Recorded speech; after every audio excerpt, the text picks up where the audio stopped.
I use my phone to take photos all the time. All the time, yes. It's just so easy because I always have my phone with me. I have 1,806 photos on my phone. 7,024 photos. 9,200. This is a picture of my 9-year-old son, Josiah, who is playing his first season of tackle football. He loves seeing his name on his back, so it makes me proud. 5 of my college buddies, we went to Italy to celebrate our 30th birthdays. I print photos as gifts. I choose to get photos printed to kind of just put them up around the house. There's something more special about having a photo printed in your hand as opposed to having it on your phone.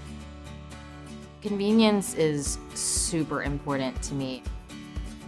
When you can do it yourself, If I could order my prints on my phone and print them at the store, I definitely would do that.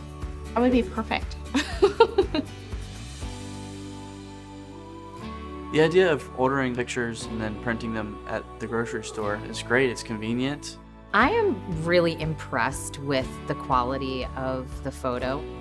It looks like just like the one on my phone, so that's perfect. I really like the machine. It was very easy to use. And I love the fact that it's instant. It's very user-friendly. I want to print more now to give one to each of my friends that went on the trip. Memories are important to me, and to be able to print memories out is really significant.